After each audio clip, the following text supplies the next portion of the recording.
దేశ విదేశాల్లో విలాసవంతమైన జీవితం, 100కు పైగా వెబ్సైట్లు, 21,000 పైరసీ సినిమాలు, సాంకేతిక నిపుణుల సాయంతో పైరసీ సినిమాల దందా. ఐబొమ్మ రవిపై పోలీసులు 5 కేసులు నమోదు, 35 బ్యాంకు ఖాతాలను క్రిప్టో కరెన్సీ మార్పిడి.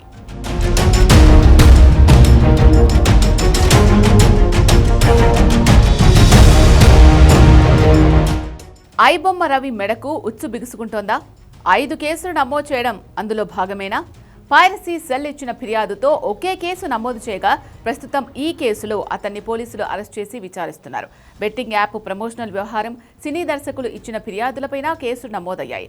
ఒక కేసులో అరెస్ట్ చేసిన పోలీసులు మరో 4 కేసుల్లోనూ అరెస్ట్ చేస్తారా? అతన్ని బయటకు రాకుండా జైలుకే పరిమితం చేస్తారా?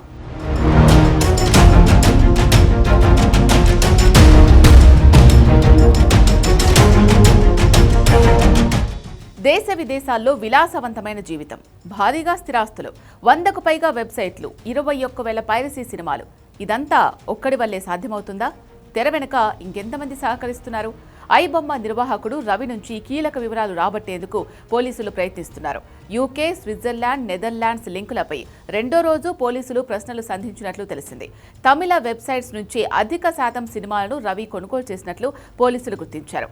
కరేబియన్ దీవుల్లోని కార్యాలయం సహా యూకేలోని సాంకేతిక నిపుణుల సాయంతో పైరసీ సినిమాల దందా యథేచ్ఛగా సాగించినట్లు అంచనాకొచ్చారు. మరోవైపు ఇమ్మంది రవి ఇలా మారడానికి కారణాలపై పోలీసులు ఆరా తీస్తున్నారు.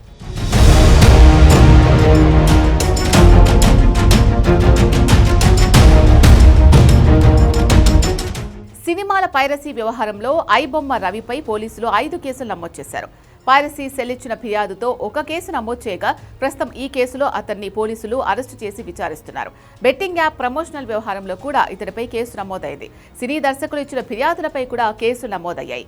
పైరసీ వ్యవహారంలో అతడికి ఎవరు సహకరించారు? అతడి వెనక ఎవరెవరున్నారు? లేదా ఒక్కడే ఈ వ్యవహారం నడిపాడా? ఇలా పలు కోణాల్లో పోలీసులు విచారిస్తున్నారు. పోలీసుల ప్రశ్నలకు అరాకొరా సమాధానాలతో తప్పించుకునే ప్రయత్నం చేసినట్లు సమాచారం. యూకేలో ఉన్న బృందాల ద్వారానే వెబ్సైట్ల నిర్వహణ, ఆన్లైన్ లావాదేవీలు నిర్వహిస్తున్నట్లు గుర్తించారు. దాదాపు 35 బ్యాంకు ఖాతాలు క్రిప్టో కరెన్సీ మార్పిడికి ఉపయోగించి వీటి ద్వారానే ఏజెంట్లకు నగదు బదిలీ చేసినట్లు గుర్తించారు. తన ఆనవాళ్లు పసిగట్టకుండా ప్రహ్లాద్ కుమార్ పేరుతో driving licence, PAN card, bank ఖాతాలు, విదేశీ పౌరసత్వం తీసుకున్నట్లు అంగీకరించినట్లు తెలిసింది. బెట్టింగ్ యాప్స్ ప్రకటనలతో వచ్చిన సొమ్మును పైరసీ సినిమాలు కొనేందుకు వెచ్చించినట్లు వెల్లడించాడు. కరేబియన్ దీవుల్లో ఏర్పాటు చేసిన కార్యాలయంలో 20 మంది ఉద్యోగులు పనిచేస్తున్నట్లు రవి చెప్పినట్లు తెలిసింది.